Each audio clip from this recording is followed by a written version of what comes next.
Siapa yang tadi dari bangun, lalu siap-siap, lalu perjalanan ke sini, lalu duduk di sini, kira-kira ngacanya sudah berapa kali? Yang di depan berapa? Berapa kali ngacanya? 20 kali? Ada?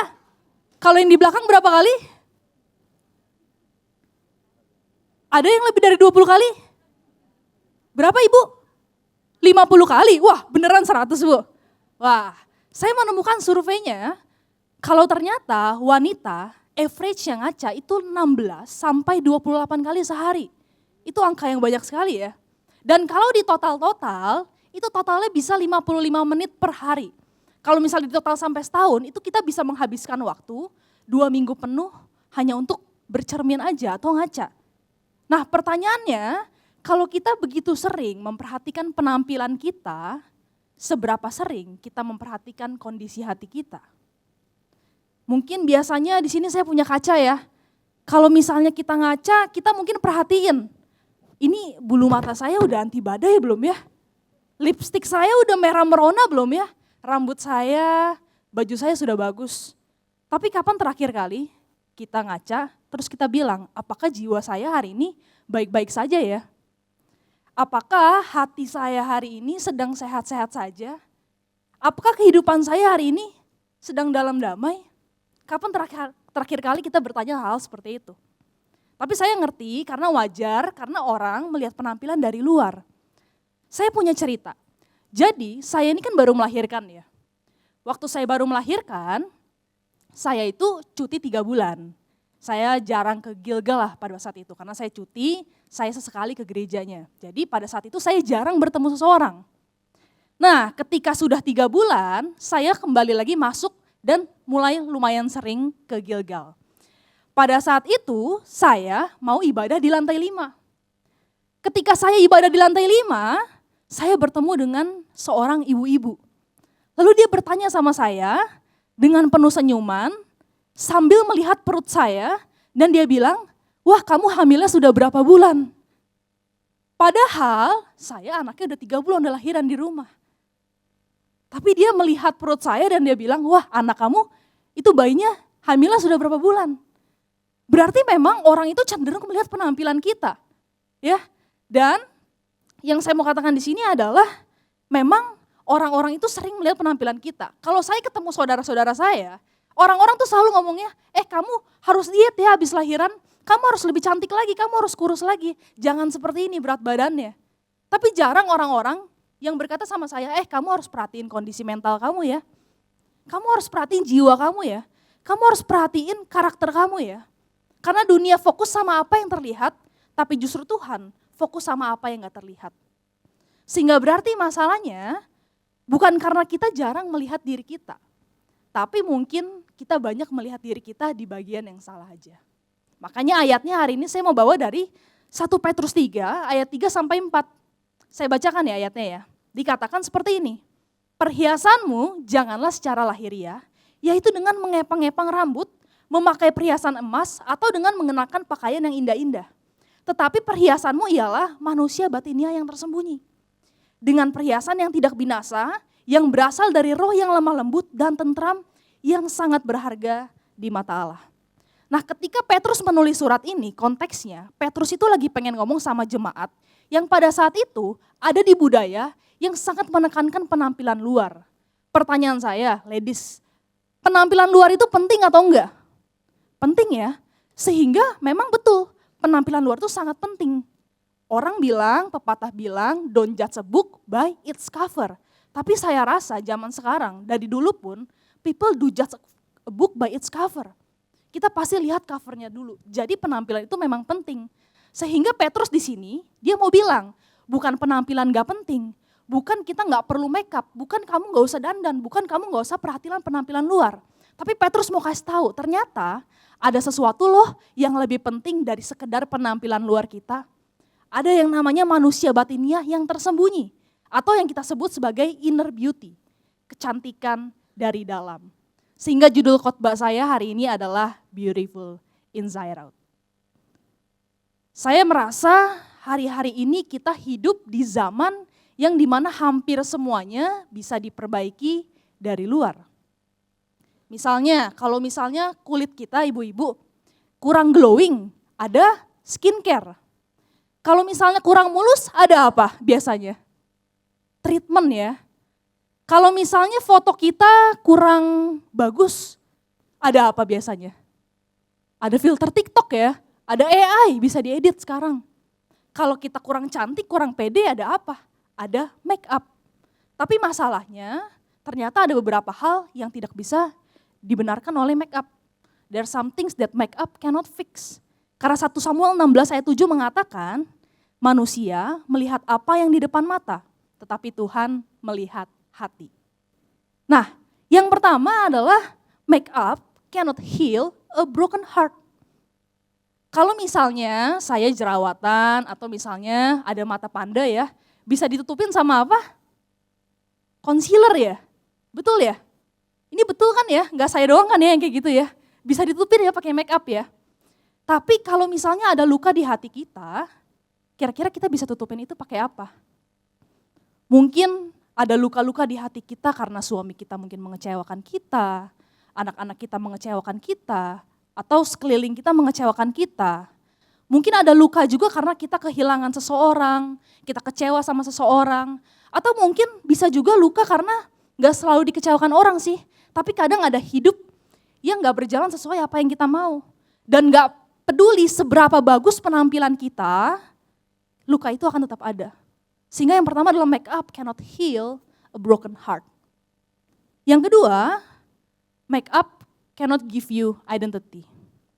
Banyak wanita mulai mengukur nilai dirinya berdasarkan seberapa cantik dia, seberapa berprestasi dia, seberapa hebat dia. Tapi padahal identitas kita itu gak pernah ditemukan di luar. Identitas kita itu ditemukan ketika kita tahu siapa kita di hadapan Tuhan. Saya mau cerita. Jadi saya itu waktu saya SMA sekali, kuliah sekali, itu pernah diputusin pacar. Ada yang tahu karena apa kira-kira? Karena katanya saya jelek. Jadi saya diputusin pacar 2 kali. Nah setelah hari itu, saya benar-benar jadi orang yang tidak percaya diri. Saya sangat menghidupi identitas saya itu. Saya jadi merasa apa perkataan mantan saya adalah suatu hal yang benar. Saya mau ketemu orang baru saya nggak berani. Kenapa? Karena saya merasa apa yang dia katakan itu adalah kebenaran dalam hidup saya. Dan saya menjadikan itu adalah identitas dalam kehidupan saya. Tapi sampai suatu waktu, seiring berjalannya waktu, saya ketemu dengan seseorang yang dia nggak pernah lupa untuk ngomong sama saya, kamu adalah wanita paling cantik sedunia setiap harinya. Dia ngomongin itu terus, sampai akhirnya orang itu adalah orang yang membawa saya datang ke Gilgal. Dan sekarang orang itu yang menjadi suami saya pada hari ini. Dia lagi ada di belakang tuh, dia ikut walaupun hari ini ibadah wanita. Saya nggak pernah lupa, saya ikut New Life di Gilgal, saya lahir baru, saya sudah Kristen dari lahir tapi saya baru New Life di Gilgal dan baru merasakan lahir baru. Dan dari situ saya baru merasakan kalau benar ternyata identitas saya bukan ditentukan dari apa kata orang tentang saya, apa kata mantan saya tentang saya, tapi apa kata Tuhan tentang saya. Saya selalu ingat ayatnya di Yesaya 43 ayat 4 dikatakan oleh karena engkau berharga di mataku dan mulia, aku ini mengasihi engkau. Oleh karena engkau berharga di mataku dan mulia, Tuhan mengasihi setiap kita Gilgal Women Fellowship. Amin. Selanjutnya, yang ketiga, make up cannot replace peace. Make up gak bisa menggantikan kedamaian dalam hati kita. Boleh gak saya ajak kita sama-sama untuk senyum? Senyum yang selebar-lebarnya boleh ya? Saya hitung ya, 2, 3 senyum. Yii. Boleh lagi? 2 detik lagi senyum lagi. Yii. Nah sekarang saya mau tanya, siapa tadi yang senyum tapi sebenarnya di dalam hatinya sedang menyembunyikan sesuatu, mungkin masalah, apapun itu gak perlu dijawab. Tapi ternyata kenyataannya kita bisa loh sambil tersenyum, sambil punya sesuatu yang di hati kita. Orang ada yang bisa tersenyum tapi sebenarnya dia terluka di dalamnya. Ada orang yang bisa tersenyum, terlihat tenang, tapi sebenarnya pikirannya gak pernah berhenti untuk overthinking tiap malam. Ada orang yang rasanya terlihat kuat, tapi sebenarnya dalamnya dia lelah sekali. Karena itulah wanita, Kita kadang dituntut untuk harus selalu multitasking, bisa terlihat kuat, kita harus bisa menjalankan setiap peran, tapi ternyata di hati kita mungkin sebenarnya sedang kelelahan. Sehingga itulah yang ketiga, make up cannot replace peace. Dan yang keempat adalah make up cannot stop time. Kita pada akhirnya usia akan selalu bertambah, tubuh kita berubah, musim hidup kita berubah, suatu hari kecantikan akan hilang.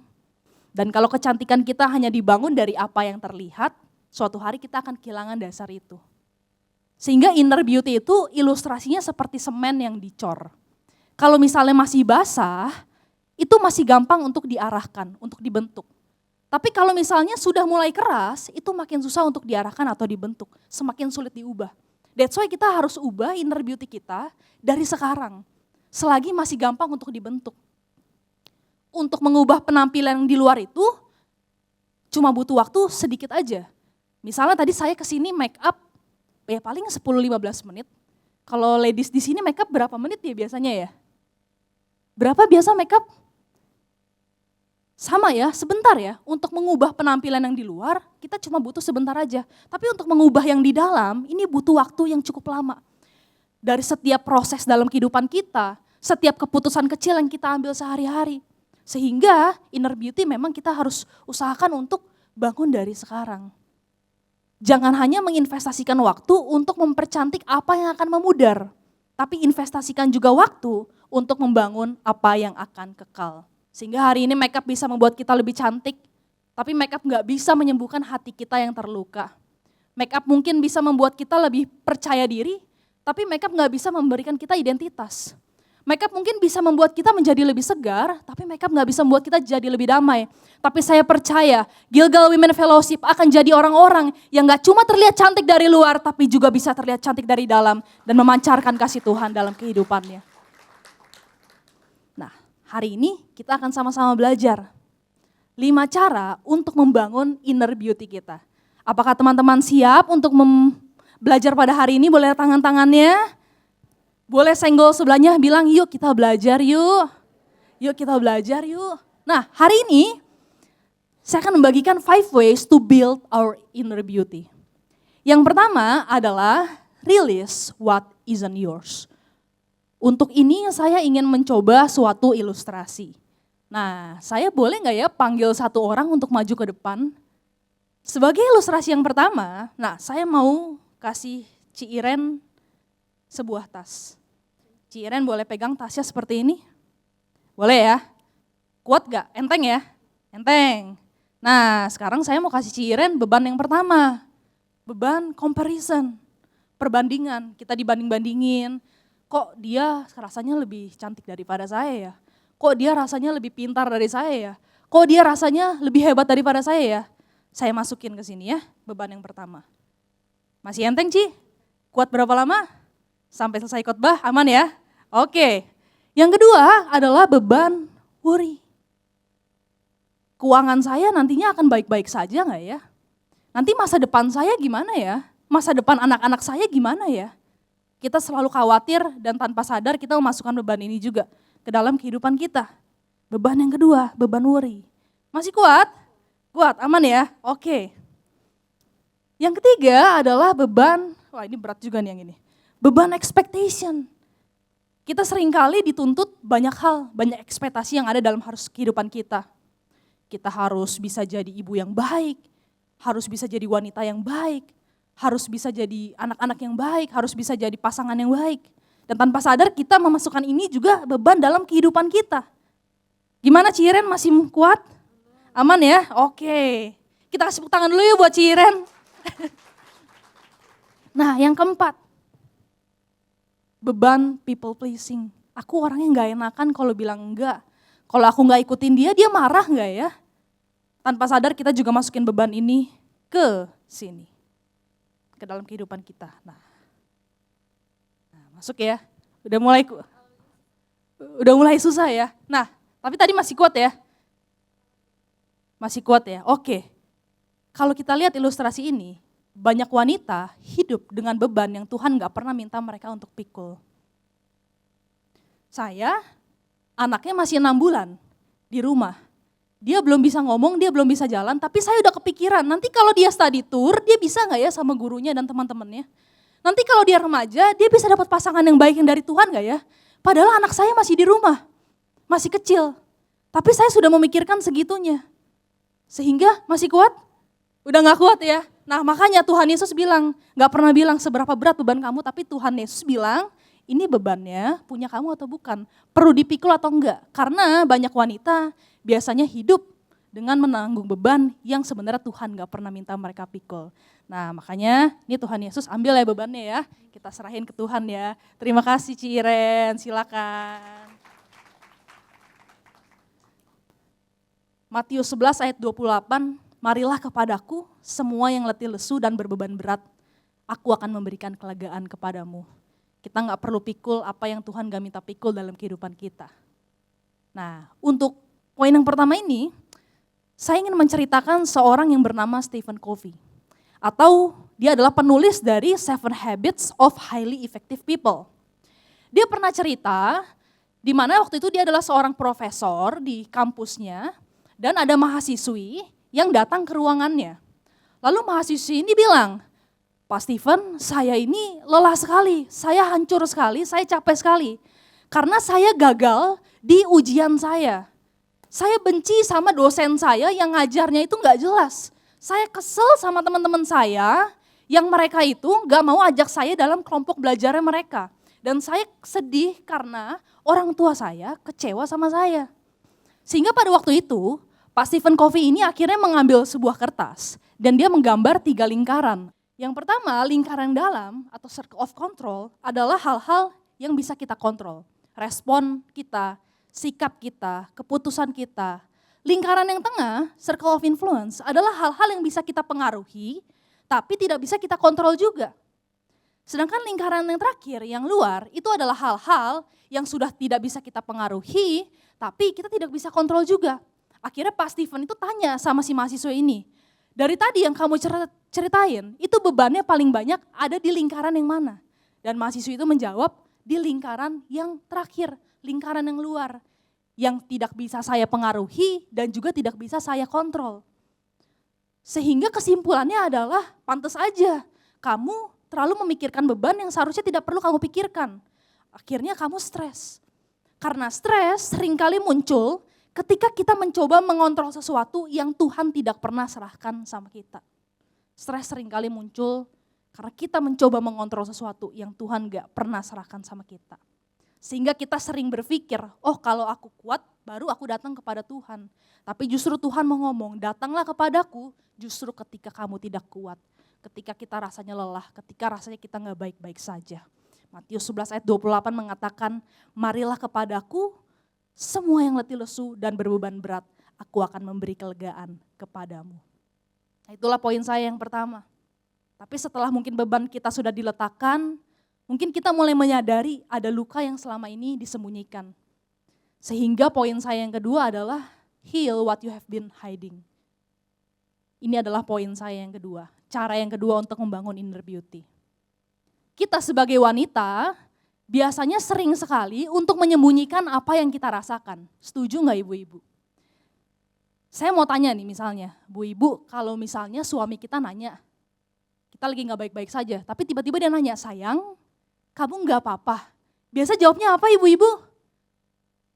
Nggak apa-apa ya, padahal ada apa-apa, betul ya? Nah manusia sangat jago sekali, khususnya wanita, untuk menyembunyikan apa yang kita rasakan. Kita bisa bilang aku baik-baik saja, padahal sebenarnya enggak loh. Aku kuat kok, padahal sebenarnya kita lelah. Aku enggak apa-apa, tapi sebenarnya kita masih sakit. Ya, kita sangat jago untuk menyembunyikan apa yang kita rasakan. Seseorang bisa datang ke gereja, tapi sebenarnya hatinya belum sembuh. Seseorang bisa melayani, tapi sebenarnya hatinya belum sembuh. Dan seseorang bisa tetap tersenyum, walaupun hatinya sebenarnya belum sembuh. Jadi untuk poin yang kedua ini, saya juga ada cerita dari Dr. James Pennebaker. Jadi di tahun 1980-an ada seorang psikolog. Dia mencoba untuk meneliti tentang traumatis. Sehingga dia mengambil 2 kelompok orang. Kelompok orang yang pertama adalah kelompok orang-orang yang sehari-harinya Dia tuh suruh tulis kejadian yang biasa-biasa aja dia hadapin dalam hidupnya. Misalnya cuacanya seperti apa, hari-harinya seperti apa. Sedangkan kelompok yang kedua, kelompok yang B, disuruh tuliskan apa saja yang membuat dia sedih. Apa saja yang membuat dia trauma, apa saja yang membuat dia terluka. Kelompok A dan kelompok B setiap hari selama 6 bulan disuruh menuliskan hal-hal ini. Dan ternyata hasilnya apa? Setelah 6 bulan, kelompok yang B yang tadi menuliskan hal-hal yang setiap hari dia alamin, setiap hari yang bikin dia sedih, ternyata jauh lebih sehat daripada kelompok yang A. Ditemukan kalau ternyata sistem imun mereka membaik, tekanan darah mereka turun, dan mereka tanpa obat, tanpa terapi yang gimana-gimana, mereka hanya diminta untuk menuliskan. Sehingga tidak ada yang berubah, kondisinya semuanya sama, tapi mereka hanya mengakui apa yang selama ini disembunyikan. Karena penelitiannya berkata, menyimpan rahasia emosional itu membutuhkan energi yang sangat besar. Itu diambil dari sistem imun kita dan juga kesehatan fisik kita. Jadi ternyata dengan kita hanya mengakui apa yang selama ini disembunyikan, itu sudah membuat kita jauh lebih sehat secara fisik juga. Tapi Tuhan juga sudah ngomong di Alkitab, kalau Mazmur 147 ayat 3 mengatakan, Ia menyembuhkan orang-orang yang patah hati dan membalut luka-luka mereka. Kalau kita perhatikan ayatnya di sini, dikatakan Tuhan menyembuhkan orang-orang yang patah hati. Bukan orang-orang yang pura-pura hatinya baik-baik saja. Tuhan menyembuhkan orang-orang yang patah hati. Bukan yang baik-baik saja. Sehingga gimana caranya kita heal what you have been hiding? Yang pertama adalah akui masalahmu. Karena sesuatu yang sulit untuk diakui, itu sulit untuk dipulihkan. Kita akuin aja. Dan yang kedua, kita bawa itu kepada Tuhan. Kita akuin sama Tuhan, kalau hari ini kita berbeban berat, kalau hari ini kita lelah, kalau hari ini kita capek, akuin sama Tuhan dan bawa ke Tuhan. Kenapa kita harus bawa ke Tuhan? Karena rasa sakit yang dibawa ke orang yang salah bisa menjadi gosip. Rasa sakit yang dibawa ke kesibukan bisa jadi burnout. Rasa sakit yang dibawa ke belanja bisa jadi tagihan yang banyak. Tapi rasa sakit yang dibawa ke Tuhan bisa menjadi kesembuhan. So siapa yang hari ini mau disembuhkan sama Tuhan, boleh lihat tangan-tangannya. Kita mulai akui dan bawa ke Tuhan. Karena inner beauty gak bisa dibangun di atas luka yang tidak disembuhkan. Itulah poin saya yang kedua. Poin saya yang ketiga adalah protect your heart. Ini adalah cara kita yang ketiga. Setelah tadi sudah dirilis bebannya, lalu sudah dipulihkan, sekarang kita harus menjaga apa yang masuk ke dalam hati kita. Ayatnya di Amsal 4 ayat 23 dikatakan, jagalah hatimu dengan segala kewaspadaan, karena dari situlah terpancar kehidupan. Heart is the center of life. Hati adalah pusat kehidupan manusia. Dengan kata lain, hati yang menentukan arah kehidupan kita. Apa yang kita pikirkan menentukan apa yang kita rasakan. Apa yang kita rasakan itu menentukan cara kita mengambil keputusan. Dan cara kita mengambil keputusan itu menentukan arah hidup kita mau kemana. Sehingga ayatnya berkata, jagalah hatimu dengan segala kewaspadaan. Karena dari situlah terpancar kehidupan. Nah, di sini saya mau ceritakan tentang seorang lagi. Namanya adalah Bapak George Gardner. Jadi dia membandingkan dua kelompok lagi ya. Kalau tadi kan kelompok yang traumatis. Ini dia membandingkan dua kelompok. Kelompok yang pertama adalah kelompok yang menonton TV lebih dari 4 jam sehari. Tapi kelompok yang kedua adalah orang-orang yang menonton TV-nya kurang dari 1 jam sehari. Mereka dikumpulkan sama-sama, lalu akhirnya Bapak George ini nanya sama mereka, seberapa berbahaya dunia ini menurut kamu? Setelah ditanya, ternyata orang-orang yang nonton TV-nya lebih dari 4 jam sehari, mereka menemukan kalau dunia ternyata lebih berbahaya daripada angka statistik yang sebenarnya. Padahal saat penelitian ini berlangsung, lingkungannya nggak berubah, angka kejahatan tetap segitu-segitu aja, tapi ternyata orang yang nonton TV-nya lebih dari 4 jam sehari, mereka merasa dunia itu jauh lebih berbahaya. Mungkin sekarang kita jarang nonton TV, tapi kita coba ganti TV dengan sosial media. Siapa di sini yang scrollingnya lebih dari 4 jam per hari ada? Oh nggak ada ya, biasanya baca firman Tuhan semua mungkin ya kalau Gilgal Women Fellowship. Tapi kalau saya, jujur saya scrolling bisa lebih dari 4 jam per hari. Karena pekerjaan saya juga di sana. Tapi saya pun karena baru punya anak ya, isi konten saya tuh banyak seputar anak. Sekali saya liatin, waktu itu saya lihat agak serem sih, tentang anak tenggelam di kolam berenang.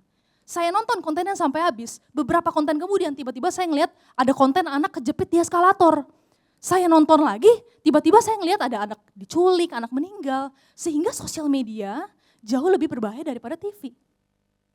Nah sekarang kalau misalnya kita mengizinkan itu untuk masuk ke dalam kehidupan kita, pasti akan stres dan overthink. Karena saya sendiri pun masih belajar dari ini. Saya baru punya anak, jadi saya sedikit-sedikit tuh lumayan parno ya. Saya benar-benar setiap ada video apa, saya pasti kirimin ke sus saya, jangan kayak gini, jangan kayak gini. Karena saya melihat itu setiap hari. Tapi kalau saya terus izinkan itu masuk ke dalam kehidupan saya, mungkin akhirnya saya jadi overthink dan saya jadi stres. Sehingga di sini saya punya ilustrasi selanjutnya. Nah, di sini saya punya yang namanya spons. Menurut saudara, kalau misalnya spons ini saya masukkan ke dalam air ini, apa yang akan terjadi? Menyerap ya? Betul, coba kita tes ya, saya juga belum tes nih. Nah, betul ya, dia menyerap apa yang ada di sekitarnya. Spons ini diciptakan untuk menyerap apa yang ada di sekitarnya. Dan saya rasa hati manusia juga sama seperti itu gak sih? Banyak orang hidup menyerap apa yang ada di sekitarnya. Ada kritikan sedikit, dia jadikan itu identitas dalam kehidupannya. Ada kekecewaan sedikit, dia pelihara. Sehingga hati kita itu mirip seperti spons. Kita gampang untuk menyerap apa yang ada di sekitarnya. Tapi firman Tuhan berkata, jagalah hati dengan segala kewaspadaan. Makanya di sini saya punya spons yang kedua. Jeng jeng, ini dia sponsnya. Sponsnya ini sudah dijaga. Sponsnya ini sudah dilindungin. Kalau misalnya spons ini saya masukkan ke sini, kira-kira apa yang terjadi, saudara? Coba kita tes ya. Coba ya, 1, 2, 3. Oke, dia nggak menyerap apa yang ada di sekitarnya. Ya ada sih percikan-percikan dikit, tapi ini yang terjadi. Kalau misalnya kita menjaga hati kita, apa sih perbedaan antara dua spons ini? Yang beda bukan airnya sama. Dunianya sama, lingkungannya sama. Jadi sebenarnya yang beda adalah perlindungannya. Ya spons yang pertama nggak dilindungin, spons yang kedua dilindungin. Makanya itulah ketika kita menjaga hati dengan segala kewaspadaan. Perbedaannya bukan di lingkungannya, perbedaannya adalah perlindungannya. Dilindungi dengan apa? Dengan firman Tuhan, kebenaran Tuhan, dan hubungan dengan Tuhan. Nah, saya punya tips praktikalnya. Gimana caranya kita bisa menerapkannya dalam kehidupan kita sehari-hari. Di sini saya punya tools yang namanya The 3 Gates. Yang pertama adalah, is it true? Karena nggak semua yang kita pikirkan adalah fakta. Kadang itu cuma asumsi kita aja. Kadang itu hanya insecurity kita aja. Contoh misalnya, kalau misalnya suami kita pulang ke rumah terus dia lebih pendiam. Biasanya kita mikirnya apa ya? Mungkin beberapa dari kita mikir kayaknya dia lagi marah sama saya. Kayaknya dia lagi kecewa sama saya. Atau kalau misalnya yang single, misalnya nanya sama orang lain, misalnya kita chat dia, terus gak dibales-bales. Mungkin sebagian dari kita berpikir, kok rasanya dia marah ya sama saya, gak bales chat saya? Dia kecewa gak ya sama saya? Nah ini adalah gate yang pertama. Is it true? Apakah itu benar? Atau itu cuma insecurity kita aja? Yang kedua adalah, is it helpful? Kalaupun ini benar, kalau memang faktanya benar, apakah menyimpannya di hati saya itu akan menolong saya? Memang benar ada orang yang pernah melukai kita, ngomong negatif, tapi apakah terus mengingat setiap perkataannya membantu kita bertumbuh atau enggak? Nah, gate yang ketiga adalah, does it bring me closer to God? Setelah saya menonton ini, saya jadi lebih mengasihi Tuhan enggak ya? Setelah saya mengikuti akun ini, apakah saya menjadi lebih bersyukur? Setelah saya menghabiskan waktu untuk ini, saya jadi lebih serupa Kristus atau enggak ya? Kalau jawabannya mungkin tidak, mungkin kita perlu membatasi apa yang masuk ke dalam hati kita. Karena Tuhan bilang, jagalah hatimu dengan segala kewaspadaan. Sehingga itu adalah poin saya yang ketiga, cara yang ketiga. Dan cara yang keempat, setelah kita sudah melepaskan, kita sudah dipulihkan, kita sudah menjaga hati kita, ada satu hal yang sering dilupakan. Cara saya yang keempat adalah become a life-giving woman. Kecantikan sejati itu gak pernah berhenti sama diri kita sendiri. Tapi kecantikan sejati selalu berdampak sama orang lain. Ketika saya ngobrol sama orang, wanita, saya menemukan ada dua kelompok wanita. Orang wanita tertentu nih, kalau saya ngobrol sama dia, kok rasanya saya setelah ngobrol sama dia, saya mau curhat, bukannya plong saya malah makin stres. Saya ngobrol sama dia, setelah saya luapkan semuanya, saya malah makin stres, overthinking, malah makin negatif. Tapi ada jenis wanita yang kedua, ketika saya ngobrol sama dia, kok rasanya saya lebih tenang ya? Kok saya rasanya lebih pulih ya, lebih kuat ya, lebih semangat dan lebih berapi-api lagi. Pertanyaannya, kita masuk jenis kelompok wanita yang mana? People may forget your words, but they will never forget how you made them feel. Ketika kita ngomong sama orang, orang bisa aja lupa sama kata-kata kita. Orang bisa lupa baju apa yang kita pakai, orang bisa lupa apa warna lipstik kita, makeup kita seperti apa. Tapi orang gak pernah lupa gimana cara kita memperlakukan dia. Orang gak pernah lupa gimana cara kita berbicara sama dia. Dan orang gak pernah lupa gimana cara kita bersikap sama dia. Sehingga caranya adalah gimana? Yang tadi, the overflow principle. Kalau misalnya apa yang ada di hati kita itu akan meluap keluar. Kalau hati kita isinya kekecewaan, mungkin kita akan kecewa juga ke orang lain. Kalau hati kita isinya kecemasan, yang keluar juga kecemasan. Tapi kalau hati kita penuh kasih, yang keluar juga kasih. Sehingga kalau begitu gimana cara kita bisa jadi wanita yang membawa kehidupan? Bukan berarti kita harus selalu ngomong hal-hal yang sempurna, tapi kita bisa mulai dari respon kita. Karena setiap hari kita selalu punya dua pilihan. Misalnya, kalau kita dikecewakan sama orang, apakah kita memilih untuk kepahitan atau kita memilih untuk mengampuni? Kalau misalnya anak kita melakukan kesalahan, yang pertama keluar adalah kemarahan atau kasih yang pengen membimbing dia. Kalau misalnya suami pulang, lagi beban berat, pulang ke rumah, apakah rumah kita akan menjadi tempat dia semakin lelah atau justru tempat dia menemukan damai? Atau ketika teman kita sedang jatuh, apakah saya ikut menghakimi atau saya jadi orang yang menguatkan? Karena beautiful inside out bukan terlihat dari bagaimana kita bersikap saat semuanya baik-baik saja. Tapi terlihat dari bagaimana kita merespon ketika semuanya gak baik-baik aja. Dan sekarang kita masuk ke poin kita yang terakhir.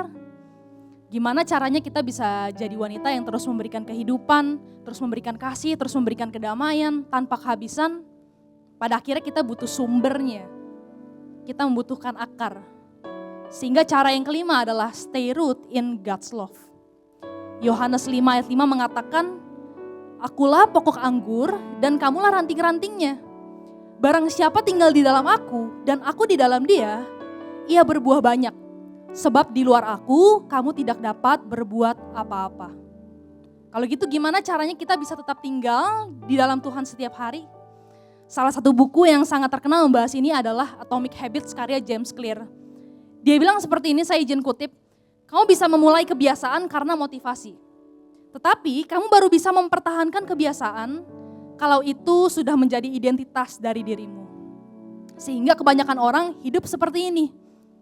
Dia menentukan dari goalnya dulu apa, baru behaviornya. Saya ingin lebih sabar, saya ingin lebih rohani, saya ingin lebih baik. Kalau kita seperti ini, mungkin 2-3 hari kita semangat, tapi setelah seminggu, 2 minggu, 3 minggu, bisa jadi kita sudah lupa. Tetapi perubahan yang bertahan biasanya terjadi seperti yang ini. Dari identitas kita apa, baru kita menentukan perilaku kita seperti apa.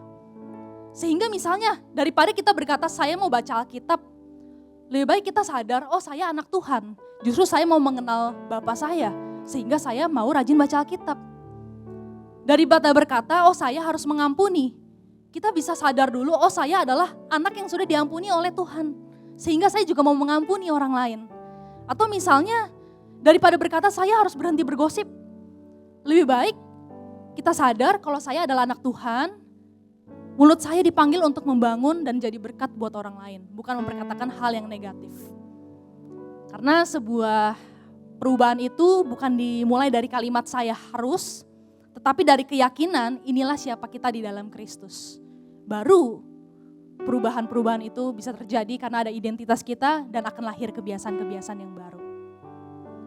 Sehingga hari ini kita sudah belajar 5 hal. Yang pertama adalah release what isn't yours.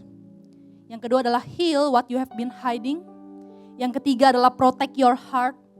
Yang keempat adalah become a life-giving women. Dan yang kelima, stay root in God's love. Kita gak bisa ngelakuin ini sendirian. Kenapa? Karena cuma Tuhan Yesuslah yang bisa bawa perubahan dalam kehidupan kita. Sehingga hari ini sebelum Tuhan bilang Dia ingin mengubah hidupmu, Dia terlebih dahulu bilang Dia ingin menyentuh hatimu. Hari ini sebelum Tuhan bilang Dia ingin mempercantik hidupmu, Dia ingin terlebih dahulu bilang Dia ingin mempercantik hatimu dulu. Karena hanya Tuhanlah yang bisa membuat seseorang beautiful inside out. Doa saya, biar Gilgal Women Fellowship akan menjadi wanita-wanita yang gak cuma terlihat cantik dari luar, tapi juga terlihat cantik dari dalam dan memancarkan kasih Tuhan. Amin. Yuk sama-sama kita berdoa. Tuhan, terima kasih kami boleh mendengarkan firman-Mu. Engkau yang melihat hati kami, Engkau yang mengasihi kami. Kalau misalnya kami ada yang beban berat, biar Tuhan yang pulihkan. Kalau misalnya ada kekecewaan, biar Tuhan yang pulihkan juga. Biar setiap hati yang penuh beban, biar Kau yang berikan kemampuannya untuk kami bisa menyerahkan setiap beban kami kepada Tuhan. Bentuklah inner beauty kami, biar kami gak cuma terlihat cantik dari luar, tapi juga memiliki hati yang indah di hadapan Tuhan. Dalam nama Tuhan Yesus, kami mengucap syukur dan berdoa. Dan semuanya sama-sama yang percaya katakan, amin.